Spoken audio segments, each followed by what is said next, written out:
तो आज का जो हमारा टॉपिक है वो है रिज रिग्रेशन। इससे पहले वाली वीडियो में हम ऑलरेडी लेसो रिग्रेशन कवर कर चुके हैं। ठीक है, हमने सबसे पहले ये पढ़ा था कि दो टाइप की लीनियर रिग्रेशन की एडवांस फॉर्म्स होती है, मॉडिफाइड फॉर्म्स होती है। सबसे पहले lasso regression, then ridge regression. इन दोनों को हम कंबाइनली बोलते हैं रेगुलराइजेशन टेक्निक्स। इस वीडियो का मेन प्री रिक्विसाइट ये है कि आपको लेसो रिग्रेशन के बारे में पता होना चाहिए। क्यों? क्योंकि रिज रिग्रेशन सेम है लेसो रिग्रेशन की तरह, बस कुछ स्लाइड चेंजेस हैं। बाकी पूरा एग्जैक्टली कॉपी पेस्ट है दोनों। ठीक है, तो अगर आपने पुरानी वीडियो देखी होगी लेसो रिग्रेशन की, तब ये समझ आएगा, क्योंकि मैं इस वीडियो में आपको डेप्थ में एक्सप्लेन नहीं करूंगा सारे कॉन्सेप्ट जो मैं ऑलरेडी लेसो में कर चुका हूँ, वरना फालतू में वीडियो लंबी हो जाएगी। ठीक है, ये हमें पता है रेगुलराइजेशन क्यों बोलते हैं। क्यों? क्योंकि ओवर फिटिंग को कम करता है हमारे लिए। ओवर फिटिंग क्या होती है ऑलरेडी मैं बता चुका हूँ। ठीक है, इन शॉर्ट ये क्या करता है, ओवर फिटिंग कैसे कम करता है, ये एक पेनल्टी टर्म जोड़ता है। और यहीं पे इनका डिफरेंस है, लेसो रिग्रेशन और रिज रिग्रेशन में यही फर्क है कि दोनों की पेनल्टी अलग अलग होती है। ठीक है, लेसो की पेनल्टी होती है L1 नॉर्म, रिज की होती है L2 नॉर्म। ठीक है, बस यही डिफरेंस है उनमें। और पेनल्टी मैथमेटिकली क्या होती है वो बस डिफरेंस है, बाकी ज़्यादा कुछ डिफरेंस नहीं है। बाकी एग्जैक्टली सेम है, बस पेनल्टी अलग है। ठीक है, जैसे कि हमने ऑलरेडी देख चुके हैं पुरानी वीडियो में कि कैसे काम करते हैं। जैसे मान लो आपके पास ये इक्वेशन है। ठीक है, ये जो आपके ये बी, सॉरी, ये तो इंटरसेप्ट होता है B0, B1, B2। ठीक है, बीटा 1 बीटा 2, ये आपके क्या होते हैं, कोफिशिएंट्स कहते हैं इन्हें। ठीक है, ये क्या बताते हैं आपको, इनपुट फीचर और आउटपुट फीचर के बीच में कैसा रिलेशनशिप है। मतलब जैसे अगर B1 आपका 5 है और B2 आपका 10 है, तो आपको ये पता चल जाएगा कि B2 ज़्यादा स्ट्रॉन्ग रिलेशनशिप है as compare to B1। Right, जैसे मान लो आपकी लीनियर रिग्रेशन ऐसी कुछ है, y equal to 0 + 5x1 + 22x2। ये आप ऑलरेडी पढ़ चुके हो सबसे ML1 ML2 वाली वीडियो में, लीनियर रिग्रेशन के बारे में पूरा। तो वहां से आपको पता चल जाएगा कि क्या इक्वेशन आ रही है, कैसे आ रही है ये। तो उसके बाद हमने रिज रिग्रेशन लगाया इसके ऊपर, तो इसने क्या कर दिया, 5 को श्रिंक करके कितना कर दिया 0.2, 22 को श्रिंक करके कितना कर दिया 1.2। ठीक है, मतलब लेसो का काम भी श्रिंक करना है, रिच का काम भी श्रिंक करना है। तो आप बोलोगे डिफरेंस क्या है, डिफरेंस है उसमें, श्रिंक करने का तरीका इनका अलग है। दोनों का काम श्रिंक करना ही है कोफिशिएंट्स को, बट श्रिंक करने का तरीका अलग है दोनों में। ठीक है, रिज रिग्रेशन को हम एक और नाम से बोलते हैं टिकोनॉव रेगुलराइजेशन। ठीक है, और जैसे हम उसको L1 नॉर्म L1 रेगुलराइजेशन बोलते हैं लेसो को, इसको हम बोलते हैं L2 रेगुलराइजेशन। रेगुलराइजेशन का आपको मतलब पता है कि एडिशन ऑफ पेनल्टी टर्म, और जिसमें आप पेनल्टी जोड़ते हो, जैसे लेसो में जो आप पेनल्टी जोड़ते हो उसका नाम क्या था, L1 नॉर्म। वैसे ही यहाँ पे आपकी पेनल्टी का नाम क्या है, L2 नॉर्म। राइट, तो ये कुछ बेसिक बातें हो गई।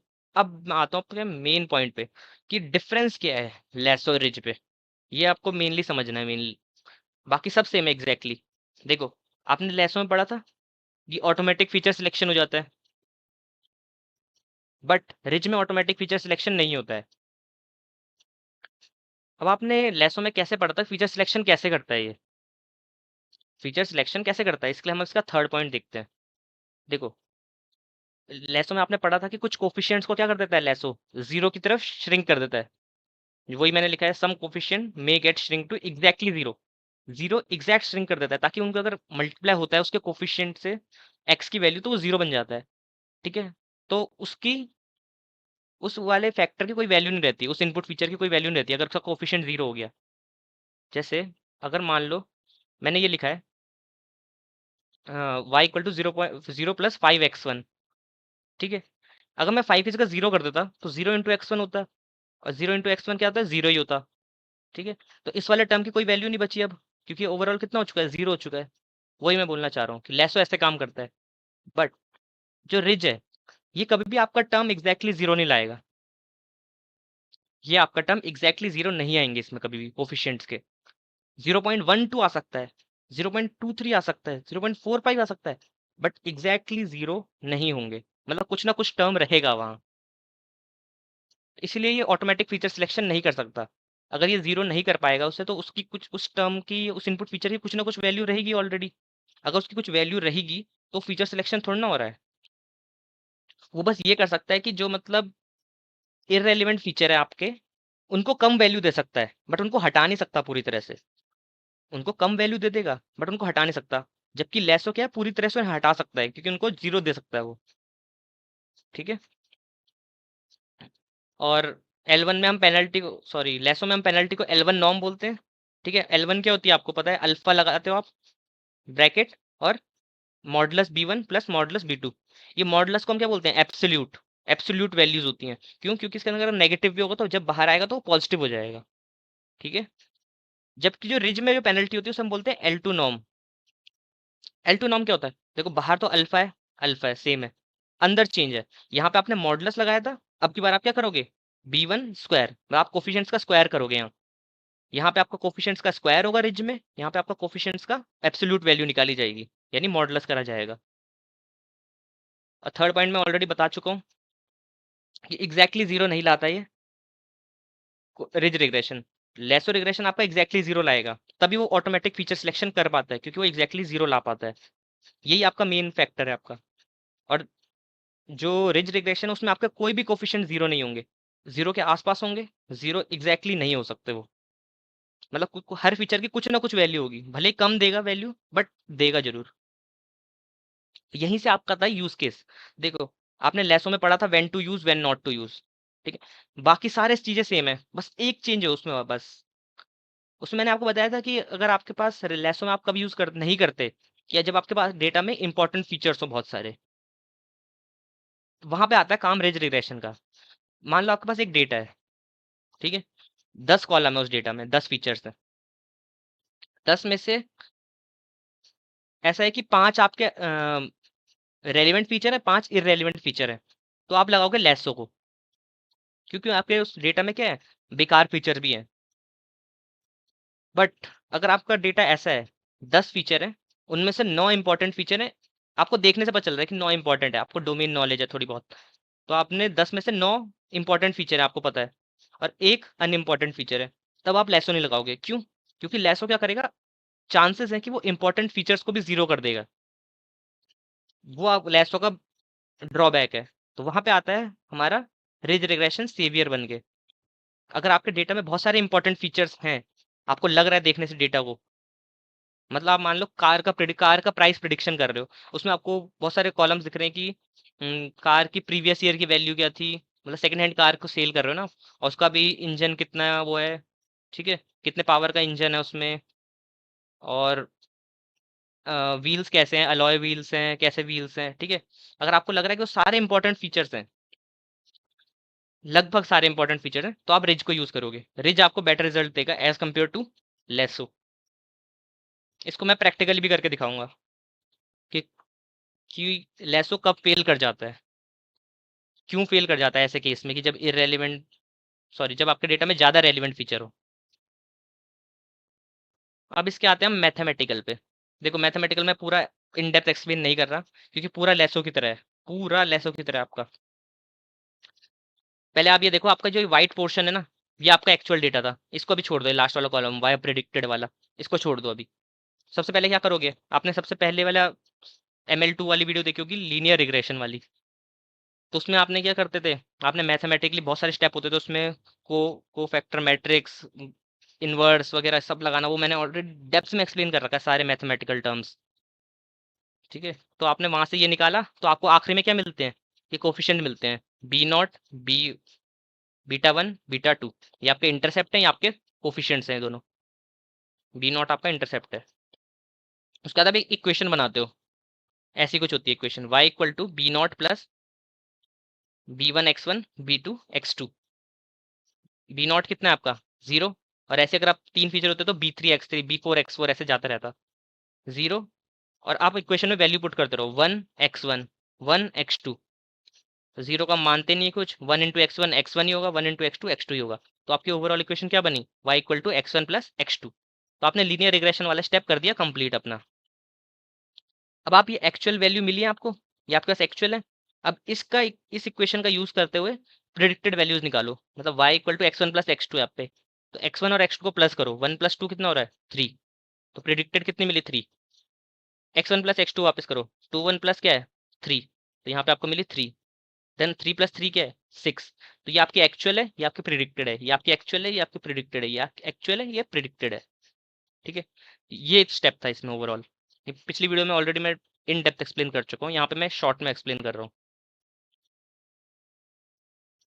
देन हमने एमएससी निकाला है। एमएससी अगर याद हो तो ML1 वीडियो में है, आपकी सारी regression matrix, classification matrix cover कर रखी है। तो आपने वहां से क्या किया, ओवरऑल एमएससी को कैलकुलेट किया। एमएससी का फॉर्मूला क्या होता है, एक्चुअल माइनस प्रिडिक्टेड का स्क्वायर, और जितने भी हैं सबका सम कर दो। मतलब हमने क्या किया यहाँ पे, 3 - 3 square plus 4 - 3 square plus 7 - 6 square plus, और डिवाइडेड बाय किससे कर दिया, 1/n से। n कितनी है आपकी, number of terms, number of रोज या नंबर ऑफ ऑब्जर्वेशन, यानी आप 1 रो, 2 रो, 3 रो, तो 3 रोज है। तो ओवरऑल आप हम पे आया 1/3, और जितना भी आपकी इनकी वैल्यू आई कितनी आई, 2 आई इनकी ओवरऑल। तो 1/3 इंटू 2 तो 2/3। तो आपका एमएससी आ गया 2/3। ठीक है, अब हमें कैलकुलेट करनी है अपनी क्या, पेनल्टी टर्म। पेनल्टी टर्म हमारी क्या होती है रिज में, L2 नॉर्म। L2 नॉर्म का मैं ऑलरेडी फॉर्मूला बता चुका हूँ, डिफरेंस बिटवीन में क्या होता है, अल्फा β1 का स्क्वायर, β2 का स्क्वायर, ऐसे अगर और पीछे होती तो β3 β4 स्क्वायर स्क्वायर स्क्वायर। ठीक है, तो अल्फा की वैल्यू बाय डिफॉल्ट कितनी रहती है, हाइपर पैरामीटर मैंने बताया था, लेसो में भी 1 रहती है, और रिज में भी 1 रहती है बाय डिफॉल्ट। तो हमने 1 रखा इसके आगे, और हमारा β1 β2 क्या था, 1 1 थे। ये देखो β1 और β2 कितने, 1 1। तो 1 1 का स्क्वायर करोगे तो 1 ही आएगा। तो 1 + 1 2। तो आपका पेनल्टी कितनी आई है, 2। अब इसमें अल्फा का मैं ऑलरेडी पिछली वीडियो में बता चुका हूँ कि अल्फा आपका ज़्यादा बड़ा भी नहीं होना चाहिए, ज़्यादा छोटा भी नहीं होना चाहिए, आपके डेटा के हिसाब से। क्यों, अगर ये ज़्यादा बड़ा होगा, अब देखो यहाँ पे ये एक चीज़ हो गई, ये एग्जैक्टली जीरो तो करता नहीं है रिज। ठीक है, तो अगर आपने ज़्यादा बड़ा कर दिया तो पेनल्टी की साइज बढ़ जाएगी। अगर आपने अल्फा को ज़्यादा बड़ा रख दिया, अगर ज़्यादा नंबर से बड़े इन नंबर से मल्टीप्लाई होता है, यहाँ पे 1 की जगह आप 5 रखते और अंदर 2 आता, तो 5 2 जगह कितना आता, 10। तो 2 की जगह कितना आ रहा होता है, यहाँ पे 10 आ रहा होता, तो आपकी पेनल्टी का साइज बढ़ जाता।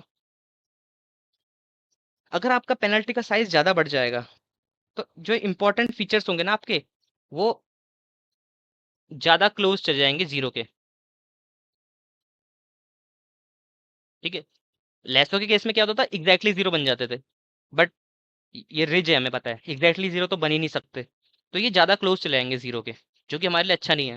मतलब ये इंपॉर्टेंट फीचर को भी बहुत कम वैल्यू देगा, जीरो तो दे नहीं सकता, तो ये कम वैल्यू देगा। मतलब अगर कोई फीचर 2 वैल्यू डिजर्व करता है तो ये उसे 0.1 दे देगा, जो कि हमारे उसके लिए अच्छा नहीं है ना। तो फीचर की इंपॉर्टेंस घट गई, बल्कि वो है इंपॉर्टेंट हमें पता है, बट आपने अल्फा ज़्यादा कर दिया तो उसकी इंपॉर्टेंस घट गई। और अगर आपने ज़्यादा स्मॉल कर दिया, ज़्यादा स्मॉल कर दिया, ये लेसो के टर्म्स थे।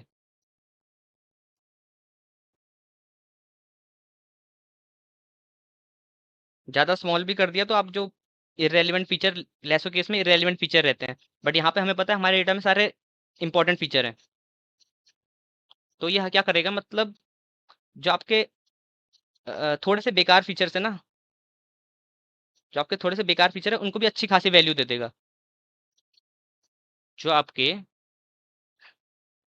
जो थोड़े से लेस इंपॉर्टेंट फीचर्स है ना, जो आपके लेस इंपॉर्टेंट फीचर्स हैं, उनको भी अच्छी खासी वैल्यू दे देगा।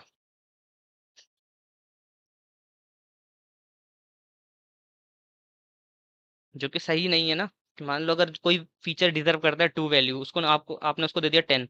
मतलब अगर आप यहाँ 1 की जगह सपोज किससे 0.01 से इंटू करते, 0.01 इंटू 2 करते, तो कितना ऊपर जाता, 200 पहुंच जाता है। ठीक है, तो वही बोलना चाह रहा हूँ मैं, कि आपकी पेनल्टी तो बढ़ेगी, पेनल्टी तो बढ़ेगी, बट वो फीचर्स को भी ओवर रेट वैल्यू दे देगा उनकी। मतलब जितना वो डिजर्व करते हैं उससे ज़्यादा वैल्यू दे देगा फीचर्स को, जो कि सही नहीं है। तो इन शॉर्ट समरी, अल्फा को आप एक ऑप्टिमल वैल्यू दो अपने डेटा के हिसाब से, और ये आपको ऑप्टिमल वैल्यू ढूंढते हो आप हाइपर पैरामीटर ट्यूनिंग की वजह से, मदद से। तो ये हम हाइपर पैरामीटर ट्यूनिंग अपने प्रोजेक्ट के अंदर देखेंगे कहाँ कैसे करते हैं। उसके बाद L2 नॉर्म निकाल लिया, उसके बाद हम यहाँ का क्या करेंगे, कॉस्ट फंक्शन कैलकुलेट करेंगे, या हम बोलते हैं objective function. Cost function calculate करने के लिए क्या करते हैं हम, जो भी आपने एमएससी निकाला और जो आपने पेनल्टी निकाली एल टू नॉर्म, उनको ऐड कर दो। ऐड करने से क्या मिला हमें, 8/3। अब इस 8/3 को जितना कम हो सके उतना कम करना है, और उसके लिए हम किस चीज़ की मदद लेते हैं, ऑप्टिमाइजेशन टेक्निक्स का। ऑप्टिमाइजेशन टेक्निक में भी किसका, mainly gradient descent. Gradient descent क्या होता है, मैं एक जनरल वे में ऑलरेडी पिछली वीडियो में बता चुका हूँ, तो आप उसको जाके चेकआउट कर सकते हैं। बट इसका जो मैथमेटिकली इन डेप्थ है वो मैं आगे वाली वीडियोस में बताऊंगा कभी, क्योंकि इसके अंदर बहुत सारे कैलकुलस के टर्म्स लगने हैं, डिफरेंशिएशन, एडवांस डिफरेंशिएशन वगैरह, चेन चेन में चेन डिफरेंशिएशन करना है। ठीक है, तो वो सब पहले आपको डिफरेंशिएशन के कंसेप्ट क्लियर होने चाहिए, तो पहले मैं एक वीडियो में डिफरेंशिएशन क्लियर करूंगा, देन हम ग्रेडियंट डिसेंट के ऊपर चलेंगे। तो इन शॉर्ट अभी समझ लो बस ग्रेडियंट डिसेंट काम कैसे करता है। मैं पिछली वीडियो में बता चुका हूँ जनरल वे में कैसे काम करता है। इन शॉर्ट अगर अभी आपको बताना है वापस, तो ऐसा कुछ होता है ये आपका ग्रेडियंट डिसेंट होता है। इस पॉइंट को हम बोलते हैं ग्लोबल मिनिमा। सपोज आपका कॉस्ट फंक्शन अभी यहाँ पे है, जो ये 8/3 है ना, यहाँ पे है, तो आपको ग्रेडियंट डिसेंट क्या करता है, इस पॉइंट को जितना करीब हो सके इस ग्लोबल मिनिमा के क्लोज लेके आने की कोशिश करता है। मतलब इसको जितना क्लोज हो सके इसके यहाँ तक लाने की कोशिश करेगा, जितना क्लोज हो सके, यानी उसको जितना मिनिमाइज कर सके उतना मिनिमाइज करेगा। ठीक है, और जब वो पॉइंट यहाँ पे आ जाएगा, और तब जो बीटा की वैल्यूज होंगी, यानी तब जो बीटा 1 एंड बीटा 2 की वैल्यूज होंगी, उनका यूज करके इक्वेशन बना देगा आपकी। ठीक है, ऐसे काम करता है। पिछली वीडियो में बता चुका हूँ, देख लेना एक बार। ये तो हो गया आपका मैथमेटिकल। तो अब हम इसके चलते हैं सीधा प्रैक्टिकल के ऊपर। प्रैक्टिकल के लिए ये ऑलरेडी आप देख चुके हो क्या होता है, ये नमपाई पांडास आपकी बेसिक लाइब्रेरी है। हमने एसके लर्न से कैलिफोर्निया हाउसिंग वाला डेटा सेट करा है इंपोर्ट, जो कि हम लीनियर रिग्रेशन में ऑलरेडी देख चुके हैं। उसके बाद हमने ट्रेन टेस्ट स्प्लिट वाला इंपोर्ट किया अपने मॉडल सिलेक्शन से। देन हमने स्टैंडर्ड स्केलर इंपोर्ट किया। देन हमने अपना तीनों मॉडल इंपोर्ट किए अब तक, जो अब तक हम पढ़ चुके हैं, लीनियर रिग्रेशन, लेसो, एंड अब जो हम पढ़ रहे हैं करेंटली रिज, ताकि हमको मैं कंपैरिजन दिखा पाऊँ। देन हमने मैट्रिक्स इंपोर्ट किए, mean squared error and R2 score, ताकि हमें पता चले कि हमारा मॉडल कितना एक्यूरेट आ रहा है। ठीक है, तो इन सबको इंपोर्ट किया। उसके बाद इस वाले ब्लॉक में मैंने पूरा आपका डेटा सेट इंपोर्ट किया, तो आपका डेटा ऐसा कुछ है। तो आपका जो ये लास्ट वाला है ये आपका आउटपुट कॉलम है। ठीक है, और ये आपके जितने भी है ये सब इनपुट कॉलम है बाकी बचे। अब मैं आपको एक चीज इसमें क्लियर करता हूँ कि जो आपके जितने भी इनपुट कॉलम है ना, ये सारे इंपॉर्टेंट है लगभग। इनपुट कॉलम आपके सारे इंपॉर्टेंट है, तो मतलब इसमें आपका लेसो फेल करने वाला है, ये मैं ऑलरेडी बता देता हूँ। ये आपका लेसो फेल करने वाला है, क्योंकि सारे इंपॉर्टेंट कॉलम्स है ना, और हमें पता है लेसो क्या करता है, इंपॉर्टेंट कॉलम्स को जीरो कर देता है। उसका तो वही है। और हमने रिज में क्या पढ़ा, रिज कब यूज करना है, जब हमारे डेटा में इंपॉर्टेंट कॉलम्स हों। इसलिए मैंने पहले बता दिया कि आपको डेटा में है इंपॉर्टेंट कॉलम्स, लगभग सारे इंपॉर्टेंट कॉलम्स है ये। उसके बाद हम क्या करते हैं, ये एक्स वाई में स्प्लिट करते हैं। एक्स के अंदर आपके क्या है, सारे इनपुट फीचर है, वाई के अंदर आपके सारे आउटपुट फीचर हैं। उसके बाद हमने ट्रेन टेस्ट स्प्लिट लगाई, ये भी मैं ऑलरेडी बता चुका हूँ। X train y train, x test y test में हम डेटा को स्प्लिट करते हैं। हमने टेस्ट साइज कितना रखा है, 0.2, यानी 80% डेटा जाएगा ट्रेनिंग के लिए, 0.2 यानी 20% डेटा जाएगा टेस्टिंग के लिए, कि जिससे हमें वो एक्यूरेसी बताता है कि। उसके बाद हमने इनकी स्केलिंग कर दी। क्यों, क्योंकि देखो वैल्यू थोड़ा ज़्यादा नहीं जा रही, ये 8 है, इसी तरह 41, तो हम क्या ला रहे हैं, इनको नॉर्मलाइज उसमें फॉर्म में ला रहे हैं। इनको नॉर्मलाइज फॉर्म में ला रहे हैं कि सब जीरो के करीब हों। स्केलिंग में ऑलरेडी बता चुका हूँ क्या होती है, फीचर इंजीनियरिंग। हमने डेटा को क्या कर दिया, स्केल कर दिया है। तो अगर आप एक्सट्रेन अब देखोगे एरे फॉर्मेट में, बट ये देखो आप देख सकते हो, मान लो ये आपका ये एक कॉलम है, तो देखो सब 0 0 0 के करीब आ चुके हैं अब सब। पहले ये क्या हो रखा है देखो, इसमें देखो कुछ वैल्यूज कितनी है, 322, 2401, 2000 के करीब जा रही हैं, और ये वाले 8 के करीब हैं। तो आपका जो ये डिफरेंस है बीच में बहुत ज़्यादा बन जा रहा है, जो कि सही नहीं रहता हमारे लिए, तो इसलिए हम स्टैंडर्ड स्केलिंग यूज़ करते हैं। कोई हानि नहीं है स्टैंडर्ड स्केलिंग को यूज़ करने में, कर लो यूज़, नुकसान भी नहीं करेगा। अगर फ़ायदा नहीं कर रहा तो नुकसान भी नहीं करेगा वो। ओके, तो ये हमने स्टैंडर्ड स्केलिंग कर दी यहाँ पे, आपकी डेटा नॉर्मलाइज हो चुका है। अब सबसे पहले हम लगाते हैं अपना लीनियर रिग्रेशन। यहाँ पे हमने लीनियर रिग्रेशन इनिशियलाइज किया, उसको ट्रेन किया दूसरी लाइन में, थर्ड लाइन में हमने प्रिडिक्शन की, फोर्थ एंड फिफ्थ लाइन में हमने mean square error and r two score calculate किया, और हमने किसके अंदर स्टोर कर दिया इनको, MSC linear and r two linear. ये सब मैं लीनियर रिग्रेशन की वीडियो में बता चुका हूँ, तो यहाँ पे मैं इन डेप्थ एक्सप्लेन नहीं कर रहा। तो इसको रन करेंगे, एमएससी निकालेंगे, एमएससी लीनियर प्रिंट करते हैं and r two linear print करते हैं। तो लीनियर रिग्रेशन के लिए आपका जो मीन स्क्वायर एरर आया है वो है 0.55, एंड जो आपकी आर टू स्कोर आई है वो है 57%। ठीक है, ये याद रखना आप। देन हम अप्लाई करेंगे अपना लेसो रिग्रेशन, जो पिछली वीडियो में पढ़ चुके हैं। हमने अल्फा कितना सेट किया है, 0.1 सेट किया है, और उसके बाद हमने लेसो रिग्रेशन को फिट कर दिया, प्रिडिक्शन की सेम, एमएससी लेसो और आर टू लेसो निकाला। निकालते हैं इसे। अब देखो, लीनियर रिग्रेशन में आपकी एमएससी कितनी आ रही थी, 0.55, इसमें आ रही है एमएससी 0.67। एमएससी आपकी बढ़ चुकी है, और हमें पता है जितनी एमएससी बढ़ेगी उतना हमारे लिए घाटा है। एमएससी को जितना कम कर सको उतना कम करना है। और आर टू स्कोर उसमें कितना है, 0.57, इसमें क्या है 0.48। आर टू स्कोर हमें बढ़ाना होता है, क्योंकि आर टू स्कोर परसेंटेज में होता है। तो इसमें आर टू स्कोर आ रहा है 57%, लेसो में गिर गया वो 48%। तो लेसो घाटा कर रहा है हमारा, ये पता चल गया आपको, लेसो क्या कर रहा है, घाटा कर रहा है हमारा। ये हो सकता है कि रीजन कि लेसो क्यों घाटा कर रहा है, क्योंकि हमें अल्फा की वैल्यू नहीं पता एग्जैक्ट। बट एक रीजन ये भी है, अभी मैं देखो आप लेसो रिग्रेशन डॉट कोफिशिएंट, ये आपको क्या बताता है, सारे कोफिशिएंट जिसने जितने भी इसने मतलब इनपुट फीचर लिए थे सबके कोफिशिएंट बताएगा। मतलब ये 0.71 है ना जो आपका, ये आपका मेड आईएनसी का कोफिशिएंट है। फिर देन आपका जो 0.106 है ये हाउस एज का कोफिशिएंट है। देन जो ये 0 है वो एवीई रूम्स का कोफिशिएंट है।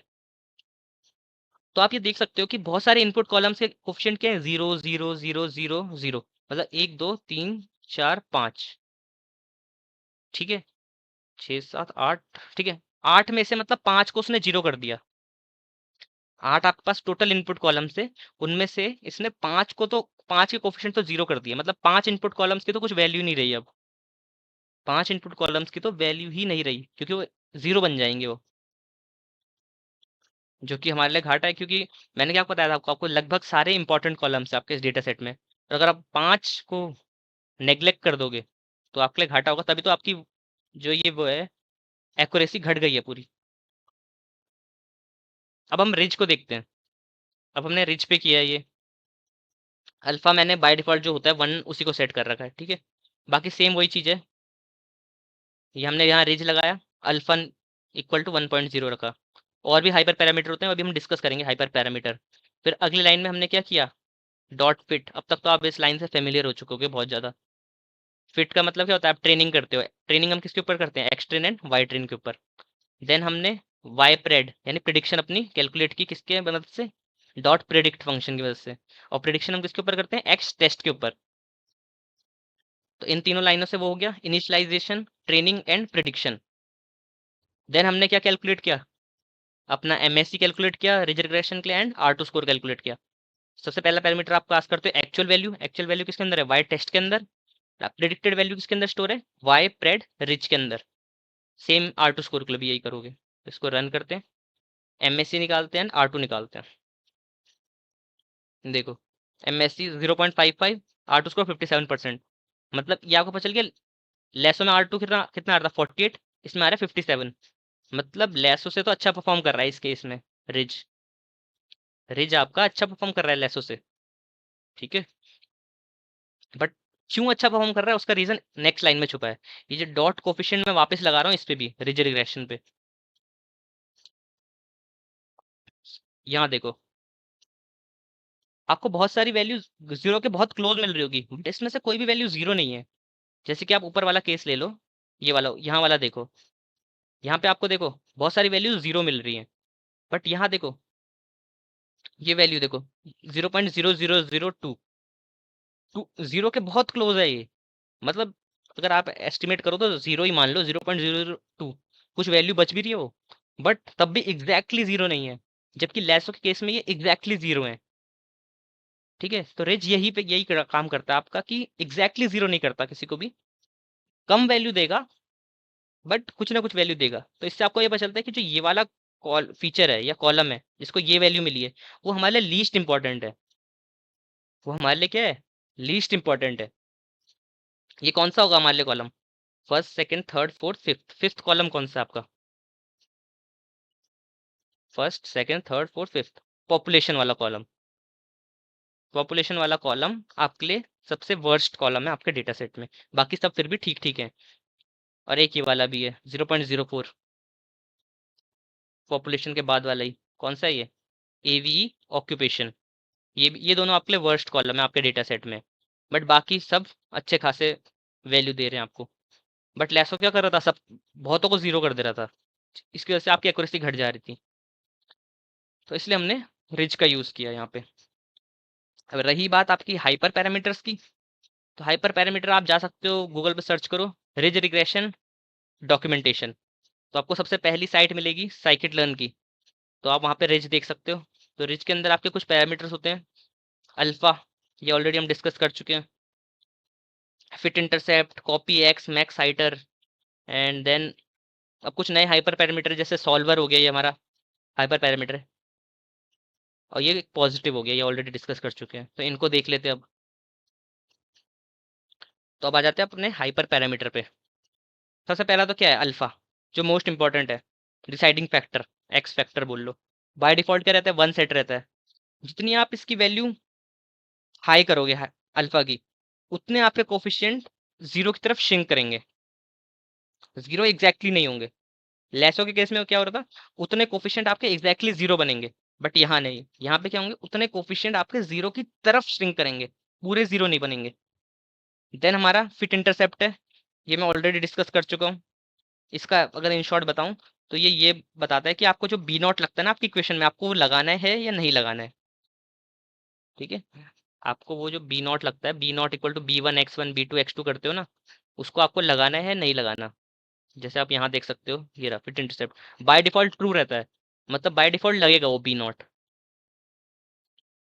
अगर मैं यहाँ पे देखें, तो हम यहाँ पे ऐसे लिख सकते हैं, अगर आपको वो देखना है क्या है आपका, रिज रिग्रेशन डॉट इंटरसेप्ट 2.07। तो आपको मतलब आपके ओवरऑल इक्वेशन में 2.07 को ऐड करना है या नहीं करना है। अगर ट्रू रखोगे, बाय डिफॉल्ट ट्रू ही रहता है, तो ये ऐड होगा।